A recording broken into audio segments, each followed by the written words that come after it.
Hi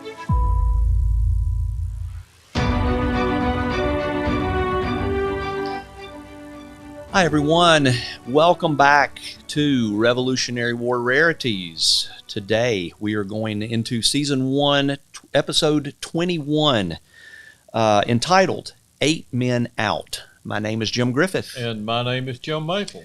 You know, Jim, most baseball fans know or have heard of the Chicago White Sox scandal of the early 1900s, 1919 in fact. 8 players who were accused of conspiring with gamblers to actually throw the World Series to one of my favorite teams, the Cincinnati Reds. Always loved the Cincinnati Reds. Well, we're going to talk about 8 Men Out today, but it has nothing to do with baseball. Instead, this has everything to do with a German gingerbread baker and what ended up being a bunch of Hessians, which are German fighters who were paid by the British to wage war against the colonials. Well, the main character of today's podcast ending up being a colonial hero named Christopher Ludwig. Now, how many of you have heard this name before? I certainly hadn't.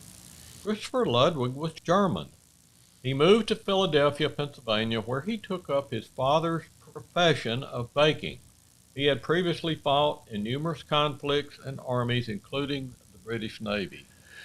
Well, Christopher Ludwig, he established a bakery in Philadelphia in 1754. As you might imagine, he became very well known around Philadelphia as individuals would wander into his shop drawn by the wonderful sense of his culinary creations. He became known as a very happy and very outgoing individual who easily endeared himself to others.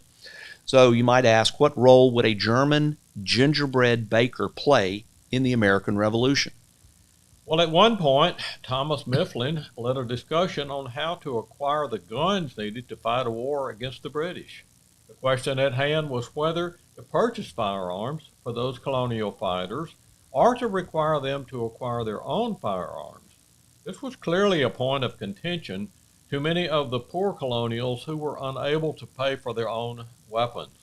That is when Ludwig pronounced, "Let the poor gingerbread baker put down 200 pounds.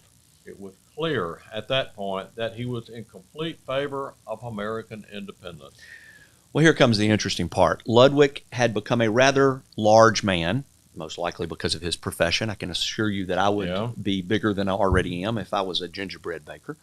As a result, he was unable to fight in battles. So he began endearing himself to Germans, Hessian fighters who were paid by the British to fight against the colonials, in particular, 8 Hessian fighters who were taken prisoner at the Battle of Germantown. Ludwig went to military headquarters and convinced military headquarters to release those 8 Hessians to him. Christopher Ludwig then took the 8 Hessians around Philadelphia, not unlike a tour guide, and showed them the life that the colonials were living. He told them about the freedoms of Philadelphia and was able to show them how other descendants of Germany were prospering in Philadelphia.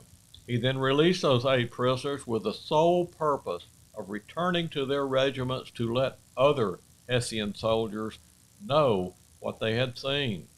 Now, although there is no official count of how many soldiers were turned to the colonial cause, it is known that there were many, many Hessian soldiers who came to fight on the side of the British, but instead abandoned that cause to become colonials themselves and began pursuing the American dream.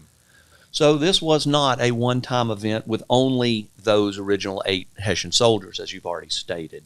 Ludwig did this numerous times in a variety of situations. Now, here is some more rarely discussed history around Christopher Ludwig.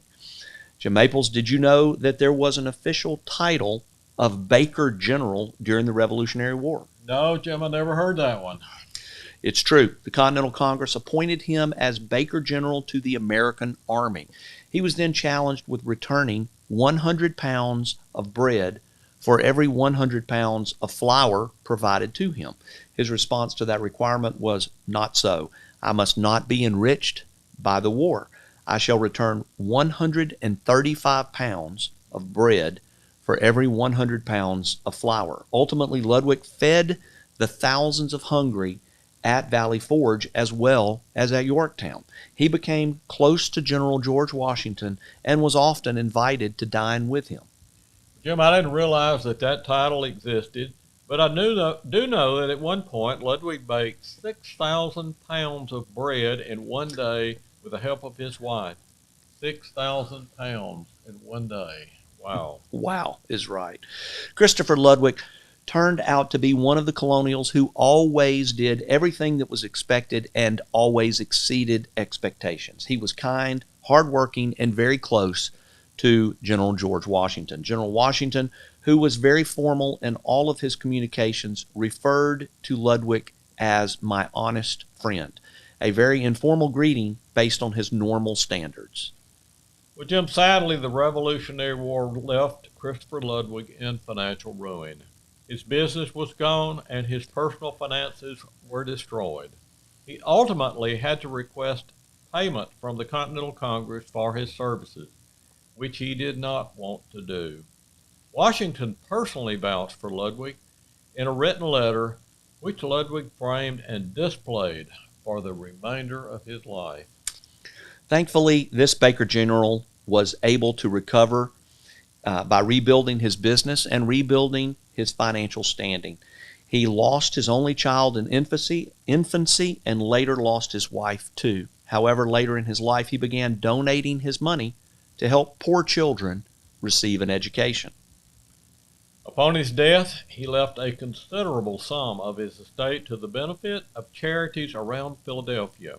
In his honor, his friends began the Christopher Ludwig Foundation, which is still in operation today and continues to help the lives of many, many Pennsylvanians. Few of our stories are more compelling than this one, Jim. If there has ever been a better example of someone who seemingly could not make a difference, but in the end made a huge difference, Christopher Ludwig is the example. John Wesley was once quoted as saying, "Do all the good you can, by all the means you can, in all the ways you can, in all the places you can, at all the times you can, to all the people you can, as long as you ever can." That is Christopher Ludwig, the Baker General of the American Army, founding father and hero of this great nation. Thank you, Christopher Ludwig, for your example and what a hero and a man should be. Your example lives on today, 250 years later, and we are all the beneficiaries of that. My name is Jim Griffith. And my name is Jim Maples, and we thank you for joining us today, and please be sure to join us for the next episode of Revolutionary War Rarities. This has been a production of the National Society Sons of the American Revolution, www.sar.org.